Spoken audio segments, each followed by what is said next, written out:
Hi guys, Palace to the Core here. My name is Stephen Dawes. Thank you for joining me and thank you for supporting the channel. Well, Dynamo Kyiv against Crystal Palace.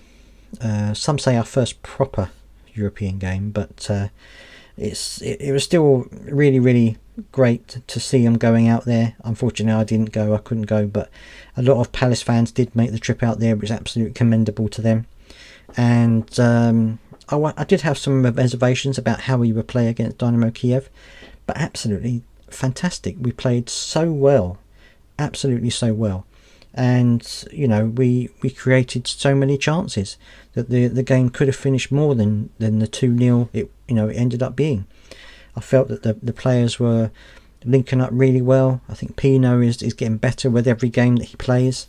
Kamada similarly, I think he's just he's become a real asset in the middle there now, or in that position that he plays. I think he prefers that position that he's playing in, and you can see it because some of his passing was brilliant again.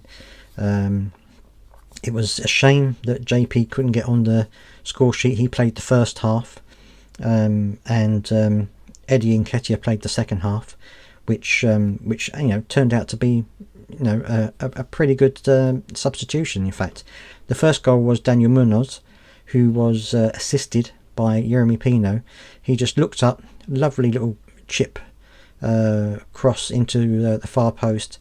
Daniel Munoz headed it back across the goal into the top corner. Wonderful little goal that was, and it summed up how well we were playing. We kind of dominated the game for a lot of part of it.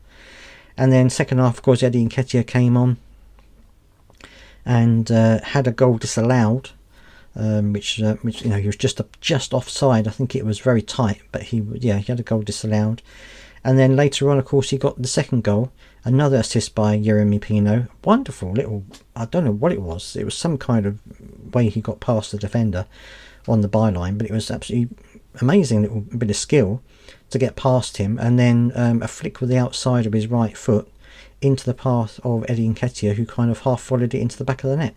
Brilliant by them as well. Another great link up between the two of them. And I think that it's just, for me, it shows how consistent we've become now, and I think it's great considering that we had a number of substitutions as well made during the game. Will Hughes went off with a dead leg, so he had to be substituted, and it's a shame that we couldn't make it more than 2-0, but I'm absolutely fantastic with the win. Absolutely brilliant. I think that it's great to see them going out there and playing so well and having such a great a great time of it and enjoying themselves, which is absolutely great. There was, of course, unfortunately, a red card, and that was Sosa, who had I think they were both yellows, to be fair, so I think it was probably the right decision, and which meant that for the last 10 minutes we were up against it a little bit, but I don't think we ever looked like we were going to concede. We were just a little bit more under the cosh than we had been for most of the game, but I think it was a fantastic performance by us. I know that Oliver Glasner afterwards was praised his players and the fact that they had been so good during the game and so consistent. And of course now we've got Everton coming up, which is going to be another tough game for us.